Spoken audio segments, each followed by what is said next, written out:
नमस्कार दोस्तों, मेरा नाम है विजय कुमार और आप देख रहे हैं कॉमिक्स पिटारा चैनल को। दोस्तों, अगर आप इस चैनल पर नए हैं तो प्लीज़ सब्सक्राइब कर दें, क्योंकि मैंने एनालिटिक्स में जाकर के देखा है कि 75% लोग ऐसे हैं जिन्होंने अब तक चैनल को सब्सक्राइब नहीं किया, लेकिन वो वीडियोज़ को देखते हैं। तो प्लीज़, अगर वीडियोज़ पसंद आती है तो सब्सक्राइब कर दो। चलिए इस कॉमिक्स को शुरू करते हैं। कर बुरा हो भला, यह बाकीलाल की दूसरी कॉमिक्स है। पहली कॉमिक्स है बाकीलाल का कमाल। और चलिए इस कॉमिक्स को शुरू करते हैं। ये शुरू में 8 या 10 रुपये की कीमत पे आई थी जब प्रकाशित हुई थी, और अभी इसकी कीमत बढ़ कर के 15 रुपये हो गई है। कर बुरा हो भला। प्रिय पाठकों, पूर्व कथा बाकीलाल का कमाल में आपने पढ़ा कि रामपुर गांव में ननकू और उसकी पत्नी गुलावती रहते थे। ननकू को जमींदार के खेतों पर काम करके जो रूखा सूखा मिलता था उससे ही गुजारा करता था। उसकी पत्नी गुलावती भगवान शिव की अनन्य भक्त थी। शिव के आशीर्वाद से ही बाकीलाल का जन्म हुआ था, लेकिन उसकी एक शरारत से क्रोधित होकर शिव ने उसे शाप दे दिया था कि तू हमेशा शरारत करता रहेगा। लेकिन फिर गुलावती के गिड़गिड़ाने पर उन्होंने कहा, मेरा श्राप तो मिट नहीं सकता, लेकिन बाकीलाल जो शरारत करेगा उससे उसे अपयश की बजाय यश और धन प्राप्त होगा, और इससे ही उसका जीवन यापन होगा।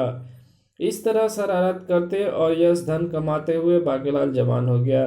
एक बार उसकी शरारत के कारण गांव के लोग भयानक वार से बच गए। जब बाकीलाल के राजा विशालगढ़ के राजा विक्रम सिंह को बाकीलाल के कारनामों की खबर मिली, तो उन्होंने अपने मंत्री धर्मासी को भेजकर बाकीलाल को बुलवाया। लेकिन महल में पहुंचते ही बाकीलाल के दिमाग में मंत्री के खिलाफ ही एक शरारत कुलबुलाने लगी। अब आगे पढ़े। यदि मैं महाराज से कह दूं कि यहाँ आते समय उनके मंत्री ने मेरे साथ बुरा सलूक किया है, तो महाराज तुरंत ही उसे मंत्री पद से हटा देंगे, और उसकी जगह जो नया व्यक्ति मंत्री पद संभालेगा वो अपने मंत्री बनने का कारण मुझे मानेगा। फिर वो खुश होकर मुझे इनाम भी दे सकता है। क्या सोचने लगे बाकीलाल? यदि कोई बात मन में हो तो निसंकोच कहो। हाँ, गुस्ताखी गुस्ताखी माफ हो महाराज, पर यह सच है कि मुझे यहाँ किसी कैदी की तरह लाया गया है। क्या मतलब? तुम कहना क्या चाहते हो बाकीलाल? महाराज, आज मेरी तबीयत कुछ खराब थी। यही बात बार बार मैं मंत्री धर्म सिंह के साथ दोहराता रहा, पर मेरी बात सुने बगैर मुझे अपमानित कर जबरन यहाँ लाया गया। क्या ऐसा बुरा व्यवहार राज अतिथि के साथ? ठीक है, हम धर्म सिंह को उसकी गुस्ताखी की सजा कल भरे दरबार में देंगे। दूसरे दिन राज दरबार में, धर्म सिंह, तुमने हमारी चेतावनी के बावजूद भी कल बाकीलाल को लाते समय उनके साथ दुर्व्यवहार किया। क्षमा महाराज, मेरे कई बार आग्रह करने के बावजूद भी ये हमारे साथ आने को तैयार नहीं थे और बीमार होने का बहाना कर रहे थे। अंततः विवश हो खामोश धर्म सिंह, हम कुछ सुनना नहीं चाहते। तुमने न केवल राज अतिथि का अपमान किया है, बल्कि राजाज्ञा का उल्लंघन भी किया है। इसकी सजा के तौर पर हम तुम्हें इसी समय मंत्री पद से हटाते हैं। जो आज्ञा महाराज। क्या? हाँ, अब आया मजा। कमबख्त बाकीलाल से अकड़ता था, कह रहा था कि दरवाजा तोड़ दूंगा, जल्दी से तैयार होकर हमारे साथ चलो, नहीं तो हम जबरन तुम्हें ले चलेंगे। बड़ा आया मंत्री कहीं का। पर तभी भी उसका ध्यान राजा की तरफ गया, जो उस समय बेहद चिंतित नजर आ रहे थे। गुस्ताखी माफ महाराज, आप कुछ चिंतित नजर आ रहे हैं। हाँ बाकीलाल, हमें धर्म सिंह जैसे वफादार बुद्धिमान मंत्री को भरे दरबार में अपमानित कर पद से हटाने से बहुत दुख हुआ है। उफ, अब मैं इतना जिम्मेदार भरा पद किसे सौंपूं? धर्म सिंह, तुमने हमारी चेतावनी के बाद भी क्या ऐसी गलती की जिसे हम चाहकर भी क्षमा नहीं कर सकते? तभी विक्रम सिंह के राज्य का विशेष सलाहकार हंसमुख बोला, महाराज की जय हो। आपको इस विषय में ज़्यादा सोचकर परेशान नहीं होना चाहिए। तुम नहीं जानते हो हंसमुख, यह अपने आप में एक बहुत ही गंभीर मामला है।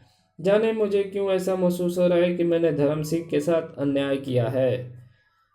आपने कोई अन्याय नहीं किया है महाराज, बल्कि अपने राज अतिथि के साथ बुरा बर्ताव करने को उचित दंड देकर धर्म का पालन किया है।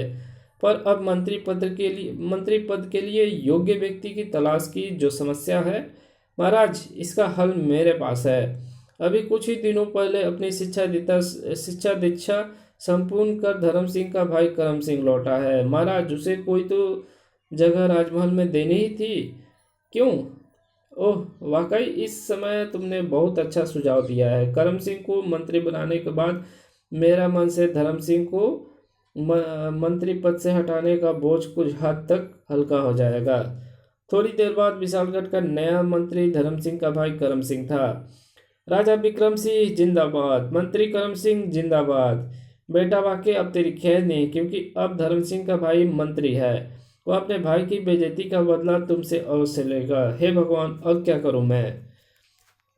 उसके दिमाग में एक नया विचार आया। वाह वाह, जय जयकार हो महाराज की न्यायप्रियता के विषय में जितना सुना था उससे भी अधिक न्यायप्रियता पाया आपको। जय हो महाराज। क्या मतलब है बाकीलाल, तुम कहना क्या चाहते हो? गुस्ताखी माफ हो महाराज।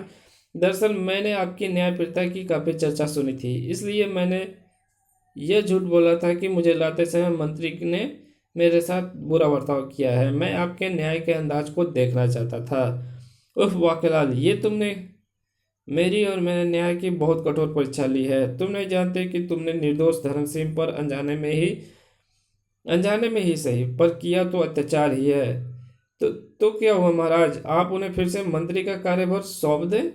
नहीं, यह संभव नहीं, क्योंकि अब हम मंत्री का पद उसके छोटे भाई को दे चुके हैं और अब अकारण ही हम उसे इस पद से नहीं हटा सकते। वाह, क्या न्याय दिखता है। ओह, अब धर्म सिंह के साथ हम क्या न्याय करें? तभी उनका विशेष सलाहकार हंसमुख एक बार फिर सामने आया। महाराज की जय हो। आपको इस बात पर जरा भी चिंतित नहीं होना चाहिए महाराज। हमारे महामंत्री आज से 1 माह बाद सेवा मुक्त होने वाले हैं। उनकी उम्र 70 वर्ष होने में सिर्फ 1 माह बाकी है और वो इस समय बीमार हैं, इसलिए उन्होंने दरबार से 1 माह का अवकाश भी ले रखा है। तुम कहना क्या चाहते हो हंसमुख? यही कि आपने भूतपूर्व मंत्री धर्म सिंह इस योग्य है और उन्हें इस राज्य के महामंत्री का कार्यभार सौंप दिया जाए। वाकई हंसमुख, तुम हमें समय समय पर ठीक सुझाव देते रहते हो, आज भी। ये तो मेरा कर्तव्य है महाराज। फिर थोड़ी देर बाद जब धर्म सिंह को महामंत्री का कार्य सौंपा जा रहा था, राजा विक्रम सिंह की जय, महामंत्री धर्म सिंह की जय। हे भगवान, जान बची तो लाखों पाव। और उसी रात बाकेलाल जब विशालगढ़ राज्य की अतिथिशाला में अभी सोने की तैयारी ही कर रहा था कि तभी महामंत्री धर्म सिंह अपने भाई मंत्री करम सिंह के साथ वहां पहुंचा। बाकेलाल जी, आप वाकई बहुत ही महान है। जो जी जी जी, ऐसी कोई बात नहीं है। खैर जाने दीजिए। किसी भी महान व्यक्ति को अपने मुंह पर अपनी तारीफ अच्छी नहीं लगती। अब हम दोनों भाइयों की तरफ से ये तुच्छ भेंट स्वीकार करें। और बाकीलाल मन ही मन अपनी पीठ ठोक रहा था। सावस बाके, किस्मत हो तो तेरी जैसी। फिर तभी तो बाकीलाल विशालगढ़ के राजमहल में राज अतिथि के रूप में गहरी मौज मस्ती छान रहा था। वाह क्या स्वादिष्ट भोजन है। और ये मिठाई, आह मजा आ गया शाही पकवान का। किंतु बाकेलाल अभी शाही पकवानों का पूरा स्वाद भी ना ले पाया कि वो एक दिन बुरी तरह बौखला गया। हुआ ये कि उस दिन महाराज विक्रम सिंह का दरबार लगा हुआ था और बाकेलाल राजा अतिथि के रूप में विशेष सिंहासन पर बैठा दरबार में चल रही कार्रवाई देख रहा था कि तभी दरबार में एक पहरेदार ने प्रवेश किया। महाराज की जय हो। कहो द्वारपाल, क्या कहना चाहते हो? महाराज, उधमपुर के राजदूत पधारे हैं। वे अपने महाराज का आपके लिए संदेश लाए हैं।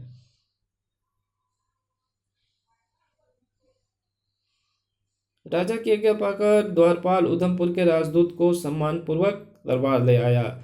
आइए राजदूत जी, विराजिए, कहिए कैसे आना हुआ। विशालगढ़ के महाराज की जय हो। हमारे महाराज ने आपके लिए लिखित संदेश भेजा है।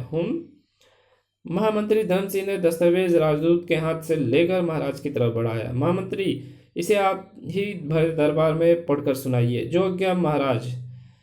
विशालगढ़ के राजा विक्रम सिंह को सूचित किया जाता है कि हम यानी उधमपुर के राजा उधम सिंह आपको चेतावनी देते हैं कि आप स्वेच्छा से अपने राज्य को हमारे अधीन स्वीकार कर लें। इसी में आपकी भलाई है, अन्यथा आप युद्ध के लिए तैयार हो जाएं। राजा विक्रम सिंह एक स्वाभिमानी राजा थे। अंततः वो खबर सुनकर उनका खून खौल उठा।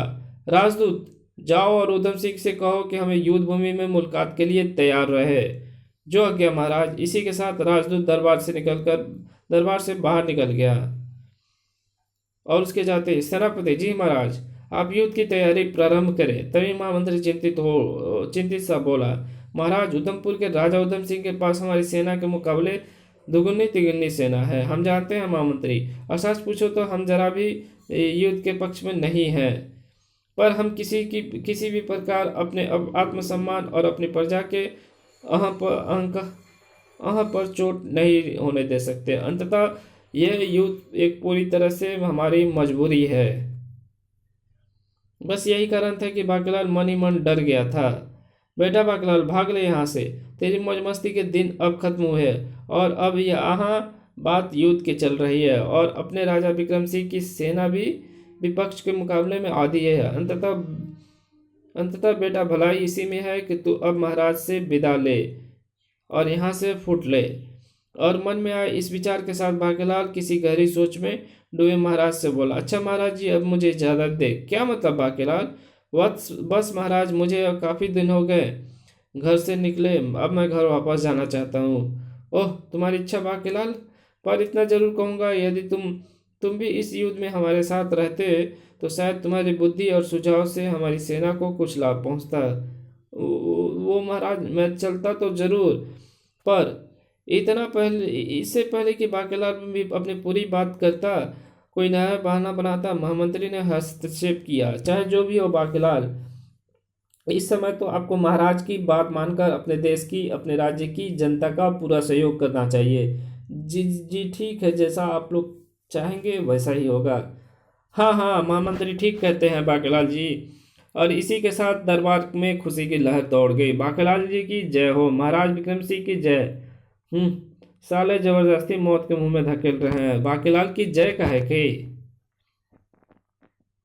फिर ठीक 12वें दिन उधमपुर और विशालगढ़ की सेनाएं रणभूमि में क्रमशः पूर्व और पश्चिम के छोरों में आ डटी। तीसरे दिन युद्ध का बिगुल बजना था। अन्ना जाने चाहते हुए भी लगभग विवश सा बाकीलाल युद्ध के मैदान में था। हे भगवान, अब क्या होगा? प्रभु रक्षा करना मेरी, मैं अभी मरना नहीं चाहता। पर साथ ही बाकीलाल अपनी उल्टी खोपड़ी में किसी ऐसी योजना के ताने बाने बुनने लगा जिससे उसकी इस जंजाल से बच सके। इस गले पड़ी मुसीबत से किस तरह बचा जाए बेटा बाकील, वरना तुम मारा जाएगा। पर कैसे निकला जाए इस मुसीबत से? तभी एकाएक वो चुटकी बजाकर उछल पड़ा। हो मारा पापड़ वाले को। फिर अपनी उल्टी खोपड़ी में आई अचानक योजना का कार्य रूप देने के लिए वो सबसे पहले जमाल घोटा ढूंढने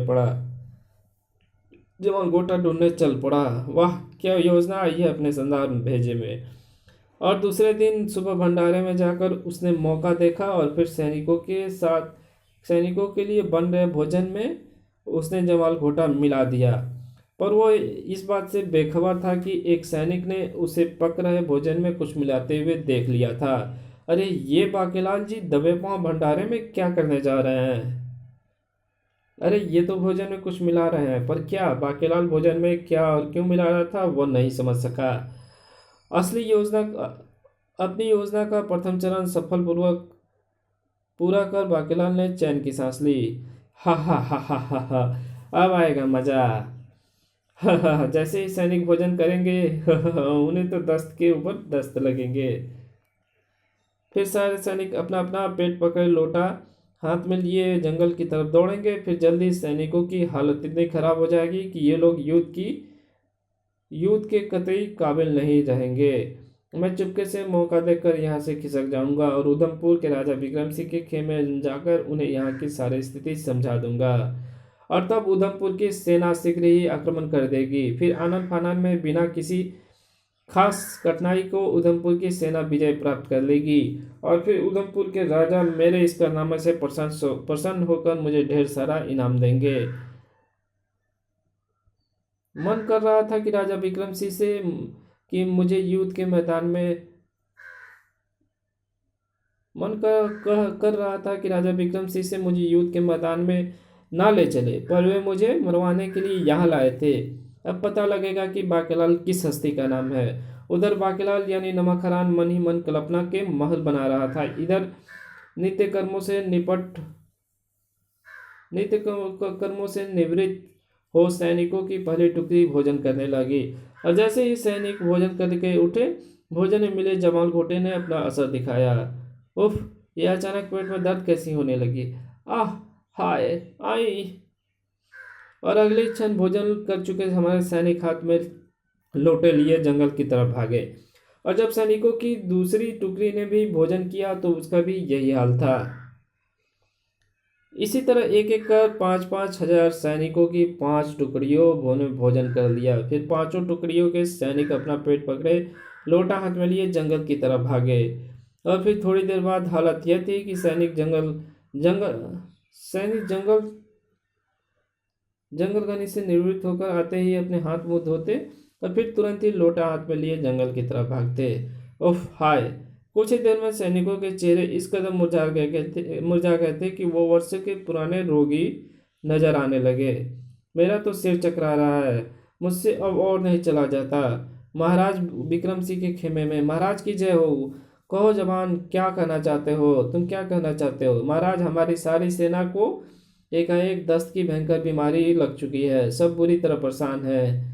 क्या? यह तुम क्या कह रहे हो जवान? महाराज, मैं ठीक कह रहा हूँ। और अपनी बात पूरी करने से पहले सैनिक अपना पेट पकड़कर बाहर की तरफ भागा। और इस सूचना के साथ ही राजा विक्रम सिंह के छक्के छूट गए। ओह, ये ईश्वर, हे ईश्वर, ये तूने मुझे किस धर्म संकट में डाल दिया। मैं क्या करूं भगवान? उफ, अब क्या होगा? पराजय तो पहले ही निश्चित थी, पर इस तरह से जिल्लत भरी पराजय, हे भगवान। फिर कुछ सोचकर महाराज ने महामंत्री को बुलाया। महामंत्री जी, हमें पता लगा है कि हमारी पूरी सेना में दस्त की भयानक बीमारी फैल चुकी है। आप अभी जाकर इस बीमारी का कारण पता लगाइए। जो आज्ञा महाराज। बीमारी का कारण जानने के लिए महामंत्री सैनिकों के खेमे में पहुंचा, पूछताछ करने को लगा। जल्दी इस पूछताछ का नतीजा सामने आया। वो सैनिक जिसने बाकीलाल को भोजन में कुछ मिलाते देखा, वो डरता हुआ सामने आया। जी हजूर, जी हजूर, मैंने सुबह भंडारे में बाकीलाल जी को भोजन में कुछ मिलाते देखा था। क्या बात है? जवान, डरो नहीं, जो कहना साफ साफ कहो। क्या तुम बकते हो जवान? भला बाकीलाल जी भोजन में क्यों कुछ मिलाने लगे? क्षमा करें महाराज, मैं सच कहता हूँ। ओह, भला यह सैनिक क्यों झूठ बोलने लगा? मेरे तो समझ में नहीं आता, मैं क्या करूं? मुझे तो सिर्फ इस बात की खबर महाराज को कर देनी चाहिए। तुरंत ही महामंत्री ने यह बात महाराज को बताई। और पूरी बात सुनने के बाद, ये आप क्या कर रहे हैं महामंत्री जी? नहीं, ये नहीं हो सकता। पर महाराज, उस सैनिक ने खुद बाकीलाल को तैयार हो रहे भोजन में कुछ मिलाते देखा था। समझ नहीं आता भला बाकीलाल भोजन में क्या गड़बड़ी कर सकता है और उसे इससे क्या लाभ? महाराज, मेरे ख्याल से मैं पहले राजवैद्य से भोजन का परीक्षण कराया जाए, ताकि आगे सही निर्णय लिया जा सके। जैसा चाहो वैसा करो महामंत्री जी, हमारी तो कुछ समझ में नहीं आ रहा, आखिर हो क्या रहा है। महामंत्री जी ने वही राजवैद्य को बुलाया, साथ ही भंडारे से थोड़ा सा भोजन भी। वैद्य जी, आप इस भोजन का परीक्षण करके बताएं कि इसमें कुछ मिला हुआ तो नहीं है। अभी लीजिए हुजूर। फिर वैद्य जी जब वो भोजन लेकर अपने खेमे में आए और तरह तरह से उसका परीक्षण करने लगे। और राजवैद्य ने जल्दी भोजन मिले जमालघोटे का रहस्य जान लिया। और भोजन में तो जमालघोटा मिलाया गया। मुझे तुरंत ही इस बात की सूचना महाराज को देनी चाहिए। फिर हुजूर, इस भोजन में जमालघोटा बहुत अधिक मात्रा में मिलाया गया है। क्या? ओह, नीच कमीने बाकीलाल, हम तुझे ऐसी सजा देंगे कि महामंत्री जी, फौरन बाकीलाल को बंदी बनाकर हमारे सामने पेश किया जाए। जो आज्ञा महाराज जी। अदर बाकीलाल भागने की फिराक में था। अब मेरा यहाँ का काम पूरा हुआ। मुझे अब यहाँ से भाग लेना चाहिए और फिर यहाँ की पूरी स्थिति की जानकारी उधमपुर के राजा को दे देनी चाहिए। पर अभी बाकीलाल भागने की तैयारी कर रहा था कि खबरदार बाकीलाल, भागने की कोशिश मत करना, सैनिकों को पकड़ लो इसे। क्या? पर क्यों? सैनिकों ने तुरंत आगे बढ़कर बाकीलाल को दबोच लिया। इस हरकत का मतलब महामंत्री जी, बाकीलाल तुम्हारी पोल खोल चुकी। आखिर अब कहना क्या चाहते? बाकीलाल तुम्हारी पोल खोल चुकी है। तुमने न केवल हमारे महाराज से नमकरामी की, बल्कि पूरे राज्य के साथ गद्दारी की है। आखिर आप कहना क्या चाहते हैं महामंत्री? यही नमक हराम कि तूने भोजन में जमाल घोटा मिलाकर हमारी सेना को लगभग नकाशा कर दिया है। एक प्रकार से तूने हमें जीते जी मार डाला है दुष्ट। अपनी पोल खोलती देख बाकीलाल बुरी तरह घबराया, किंतु किसी तरह अपने होशो-हवास पर काबू करके बोला, ये आप किस पर इल्जाम लगा रहे हैं महामंत्री जी? आप नहीं जानते कि हम विशालगढ़ राज्य के राज अतिथि हैं। मैं आपकी ज्यादतियों की शिकायत महाराज से करूंगा। धोखेबाज, यदि याद रख, तुझे भोजन में जमालघोटा मिलाते हुए जिस सैनिक ने देखा है, खुद उसने तेरी शिकायत महाराज से की है, और महाराज के हुक्म से ही मैं तुझे गिरफ्तार करने आया हूँ। बेटा बाके, अब तेरा खेल खत्म। अब तेरी पोल खुल चुकी है, और अब महाराज तुझे सिर्फ एक ही सजा देंगे, मौत। मौत, सिर्फ मौत। मुझे माफ कर दीजिए हुजूर। खामोश नमक हराम। सैनिकों, ले चलो इसे बांध कर महाराज के सामने। महामंत्री ने बाकीलाल को महाराज के सामने पेश किया। बोल दुष्ट, क्यों की तूने ऐसी नीच हरकत? बता, बोल दुष्ट, बोल। वो माफी रहम महाराज, रहम। खामोश नहीं, तूने हमारे साथ नहीं बल्कि अपने देश, अपने साथियों के साथ गद्दारी की है। हम तुम्हें कभी माफ नहीं करेंगे महाराज। मुझे चुप हो जाओ मक्कार। महामंत्री जी, आप इसे फौरन मेरी आंखों के सामने हटा दीजिए। कल युद्ध प्रारंभ होने से पहले हम खुद अपने हाथों से इसका गला काटेंगे। यही इसकी सजा है। रहम महाराज, रहम। सैनिकों, ले जाओ इसे। नहीं। फिर सैनिक बाकीलाल को घसीटते हुए वहां से ले गए। इधर उधमपुर के राजा उधम सिंह के खेमे में उधमपुर के बुद्धिमान जसोस पोपटलाल और चौपटलाल अपने राजा विक्रम सिंह के सामने सिर झुकाए खड़े थे। राजा उधम सिंह के सामने सिर झुकाए खड़े थे। इसमें कोई शक नहीं है कि आप दोनों विलक्षण सूझबूझ वाले हैं, या यह कहा जाए कि आप दोनों हमारी सेना की रीढ़ हैं, या कोई रीढ़ है तो कोई अतिशयोक्ति नहीं होनी चाहिए महाराज। ये तो आपका बड़प्पन है, वरना हम किस काबिल हैं? वह आप दोनों द्वारा लाई गई दुश्मन सेना की गुप्त जानकारियां ही है जिसकी बदौलत हमने कई देशों में बड़ी सफलता से विजय प्राप्त की है। और आज भी हम चाहेंगे कि आप दोनों फौरन यहाँ से जाकर किसी प्रकार विशालगढ़ की सेना का जायजा लें और शाम तक अपनी जानकारी हमारे सामने पेश करें। आगे का पालन होगा अन्नदाता। फिर जासूस पोपटलाल चौपटलाल अपने राजा की आज्ञा अनुसार चल पड़े विशालगढ़ की सेना की स्थिति का जायजा लेने।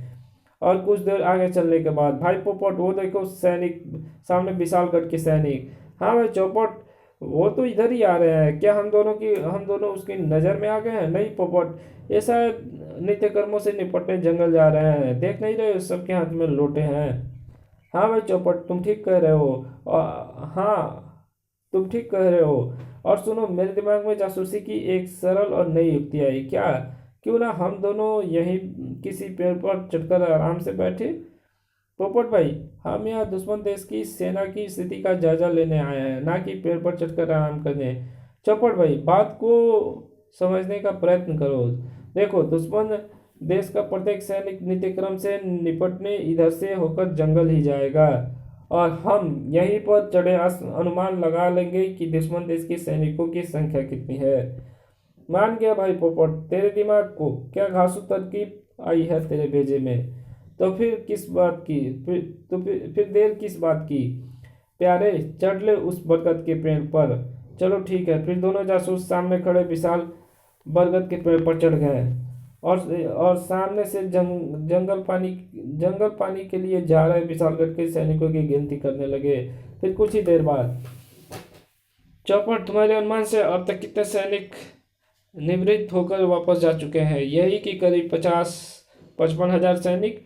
और हमारा अनुमान क्या था? यही कि कोई 40-45 हजार सैनिक। पर ये तो 50-55 हजार। तुम कहना क्या चाहते हो? यही कि हमारी पुरानी जानकारी कितनी गलत थी। और सुनो, सैनिक अभी भी आते जा रहे हैं, यानी कि हम अभी बहुत बड़ी गलतफहमी में थे।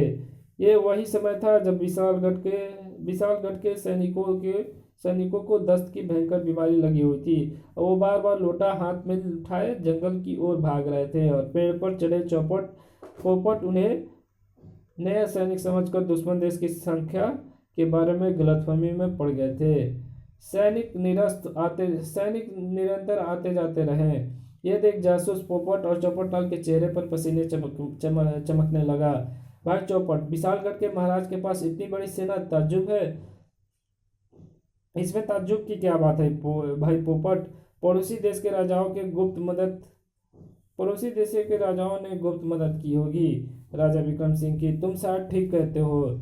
तुम्हारे ख्याल से अब तक कितने सैनिक नित्यक्रम से निवृत्त होकर जा चुके हैं? लगभग 2 लाख। और हमारे महाराज अपनी 70,000 की सेना को विशालगढ़ की सेना के मुकाबले दुगुना समझ रहे हैं। चौपट भाई, तुम कहना क्या चाहते हो? यानी कि हमारे महाराज को इस गलतफहमी में बहुत बड़ी पराजय का मुंह देखना पड़ेगा। तो चौपट भाई, हमें क्या, हमारे महाराज हारे या जीते? अरे भाई, हम जासूस हैं, हमारा काम है दुश्मन देश की सैनिक जानकारी प्राप्त करना और प्राप्त जानकारी अपने राजा के सामने पेश करना। तुम शायद ठीक कहते हो भाई पोपट। आओ हम उस गर्मा गर्म खबर को फौरन अपने महाराज को दें। चल भाई पर चौपट। फिर थोड़ी देर बाद पोपट चौपट अपने महाराजा उधम सिंह के सामने थे। अन्नदाता, गुस्ताखी माफ। अन्नदाता, विशालगढ़ की सेना आपकी सेना के मुकाबले तिगुनी चौगुनी है। ये तुम क्या कह रहे हो चौपट? अन्नदाता, चौपट ठीक कह रहा है। हम लोगों ने अपनी आंखों से विशालगढ़ की विशाल सेना देखी है। क्या? जी हाँ अन्नदाता। अब आप ही उस देश की सेना की संख्या का अंदाजा लगाएं जिस देश के सैनिक एक बार में हजारों की संख्या में नित्यक्रम से निपटने के लिए जंगल आते हैं और उन्हें आपस जाते ही दूसरी टोली आ जाती है, और यही क्रम सुबह से लेकर दोपहर तक चलता है। पर सैनिक फिर भी आते जाते रहते हैं। ओह, पर हमारी जानकारी में तो विशालगढ़ की सेना इतनी बड़ी ना थी। ये बात अपनी जगह सही है अन्नदाता, पर हमारा अनुमान है कि पड़ोस के कई राजाओं ने मिलकर राजा विक्रम सिंह की मदद की है। ये तो हो सकता है, पर अब हम क्या करें? कल युद्ध में हमारी प्रजा तो हमारी नाक कटवा देगी। अन्नदाता, हमें विशालगढ़ के महाराज विक्रम सिंह को अपनी प्रजा स्वीकार कर संधि का रास्ता अपनाना होगा। अन्नदाता, ये तो हमारा, हाँ यही ठीक रहेगा। वाकई तुम दोनों जासूसों ने समय समय पर हमें ठीक सुझाव देकर हमारी नाक इतनी ऊंची कर दी है। अन्नदाता, ये तो हमारा फर्ज है। अब तुम दोनों बिना विलंब किए राजदूत टेंगा सिंह के साथ विशालगढ़ के महाराज के साथ चले जाओ। मैं तुम्हें संधि पत्र लिख देता हूँ। ठीक है अन्नदाता। फिर उधमपुर के दोनों जासूस और राजदूत तीनों चल पड़े विशालगढ़ के महाराज से मिलने। इधर अपने खेमे में विशालगढ़ के महाराज और महामंत्री बेहद चिंतित थे, और एक पहरेदार उनके सामने पहुंचकर बोला, महाराज की जय हो, आपसे उधमपुर के राजदूत और 2 जासूस मिलने आए हैं। पर क्यों? जाओ उनसे जाकर कहो कि हम हर हालत में उनसे युद्ध के लिए तैयार हैं, परिणाम चाहे जो भी हो। पर तभी, महाराज की जय हो, बिना आज्ञा अंदर आने की गृहस्था क्षमा करे। पर हमने कह दिया ना कि युद्ध अवश्य होगा, किंतु हमारे महाराज ने तो खुद अपनी प्रजा स्वीकार कर आपकी तरफ दोस्ती का हाथ बढ़ाया है। उसके लिए यह संधि पत्र भेजा है। इस पत्र को तुम ही पढ़कर सुनाओ। क्या लिखा है तुम्हारे महाराज ने? जी महाराज। राजदूत ने पत्र पढ़ना शुरू किया। विशालगढ़ के राजा विक्रम सिंह को उधमपुर के राजा उधम सिंह का प्रणाम। आगे पत्र भेजने का कारण हमें मालूम नहीं था कि आप हमसे ज़्यादा शक्तिशाली हैं, अतः हम बिना युद्ध किए ही अपनी प्रजा स्वीकार कर आपकी तरफ मित्रता का हाथ बढ़ाते हैं। आशा है कि आप बढ़ा हुआ हाथ थामकर एक राजा का मान करेंगे, आपका उधम सिंह। और पत्र समाप्त होते ही, ओह, पर यह अचानक तुम्हारे महाराज को कैसे पता चला कि हम लोग आपकी अपेक्षा ज़्यादा शक्तिशाली हैं? जी महाराज, दरअसल हमारे महाराज को आपकी विशाल सेना का पता लग गया था। पर कैसे? हम समझे नहीं। हमारी विशाल सेना? इस बारे में आपको हमारी सेना की योग्य और कुशल जासूस पोपटलाल और चौपटलाल ही बता सकते हैं। ओह महाराज, हमने महाराज की आज्ञा पाकर आपकी सेना की टोल ली, और फिर पोपट और चौपट राजा विक्रम सिंह को बताते चले गए किस तरह उन्होंने बार बार लोटा हाथ में उठाए जंगल में आते जाते सैनिकों को देखकर उनकी विशाल सेना के बारे में अंदाजा लगाया। इसी पूरी बात सुनने के बाद राजा विक्रम सिंह गहरे सोच में पड़ गया। फिर बोले, अपने महाराज से आप लोग कहें कि हमें उनकी मित्रता स्वीकार है। महाराज विक्रम सिंह की जय। इसी के साथ वे तीनों खेमे से बाहर निकल गए। उनके जाते ही, तो महामंत्री जी, इसका मतलब बाकीलाल ने हमारी इज्जत बचाने के लिए जानबूझकर भोजन में जमाल घोटा मिलाया था। जी महाराज, लगता है भोजन में जमाल घोटा मिलाना बाकीलाल की पूर्व नियोजित योजना थी। वह क्या शानदार बुद्धिमत्तापूर्ण योजना थी बाकेलाल की। हाँ महाराज, और अनजाने में हमने कितना बुरा सलूक किया बाकेलाल के साथ। वह तो बेचारा बार बार अपने सफाई में कुछ कहना चाहता था, पर हमने उसे कहने का कोई अवसर नहीं दिया। महामंत्री, हमें तुरंत उससे माफी मांगनी चाहिए। इसी के साथ महाराज वो महामंत्री बाकेलाल से मिलने चल पड़े। इधर कैद में पड़े बाकेलाल का बुरा हाल था। हे ईश्वर, अब क्या होगा? अब तो मेरी मौत निश्चित है। मैं मरना नहीं चाहता, मुझे बचा ले भगवान, हे प्रभु। तभी बाकेलाल की खुली आंखों के सामने एक भयानक स्वप्न घूम गया। महाराज, मार डालो इस दुष्ट पापी को, क्षमा करें महाराज मुझे। दुष्ट देश के दुश्मन को हमने कभी क्षमा नहीं कर सकते। इसी के साथ राजा विक्रम सिंह का हाथ लहराया और नहीं, और इसकी चीख सुनकर महाराज जो बाकेलाल के पास ही आ रहे थे दौड़ते ही वहाँ पूछे, बाकेलाल, क्या क्या क्या हुआ? तुम चीख क्यों रहे थे? हाँ महाराज, मुझे मत मारो, मुझे क्षमा कर दो महाराज। फिर आंसू बहाता हुआ बाकेलाल महाराज के पैरों में गिर पड़ा। प्राण दान महाराज, क्षमा करें, क्षमा महाराज। मैं अरे ये क्या कर रहे हो बाकेलाल? माफी तो हम खुद तुमसे मांगने आए। महाराज की बात सुनते ही बाकेलाल के दिमाग को एक झटका सा लगा। बेटा बाके, तू कुछ मत बोल, बस चुपचाप इनकी सुनता रह और देख आगे आगे क्या होता है। हाँ बाकेलाल, तुम्हारी दूरदर्शिता और चितराई से हम पर आई मुसीबत टली है, और हमें नहीं मालूम था कि भोजन में जमाल घोटा मिलाना तुम्हारी बुद्धिमत्तापूर्ण योजना का अंग है क्या? और बाकेलाल जी, हमने आप पर गला संदेह कर आपके साथ बहुत बुरा व्यवहार किया है, हमें क्षमा कर दीजिए। क्या सोचने लगे बाकेलाल? क्या आपने अभी तक हमें क्षमा नहीं किया? हाँ हाँ जी महाराज, कृपया आप हमें शर्मिंदा ना करें। विशालगढ़ की सेना को जब बाकेलाल की योजना बताई गई, सभी बाकेलाल की जय जयकार कर उठे। हा हा हा हा, वाकई क्या चाल सोची थी बाकेलाल जी ने। हा हा हा, बाकेलाल जी ने हमारे पेट की थोड़ी तकलीफ देकर हमारे प्राण और इज्जत दोनों की रक्षा की है। बाकेलाल जी की जय। फिर विशालगढ़ वापस पहुंचकर महाराज विक्रम सिंह ने बाकेलाल को सम्मानित करने के लिए एक विशाल जनसभा का आयोजन किया। बाकेलाल जी, आज आपकी वजह से ही हमारी देश की इज्जत बरकरार है, जिसके लिए हम हृदय से आपके आभारी हैं। और साथ ही आपकी बुद्धिमानी से खुश होकर हम आपको 2000 स्वर्ण मुद्रा पुरस्कार स्वरूप प्रदान करते हैं। जी, कमबख्त कितना कंजूस राजा है। अगर मेरी योजना सफल हो जाती तो उदयपुर के राजा मुझे 2-4 गांव इनाम में जरूर देते। हाय रे मेरी फूटी किस्मत, हर बार की तरह मेरी योजना की टांग टूट गई। इधर बाकेलाल अपनी किस्मत के ऊपर रो रहा था और देशवासी उसके मन के विचारों से अनभिज्ञ उसे विशेष सम्मान भरी दृष्टि से देख रहे थे। बाकेलाल की जय जय। समाप्त। इसी के साथ ये कहानी समाप्त होती है। मिलते हैं एक नई कॉमिक्स में, तो तब तक के लिए विदा। Thank you.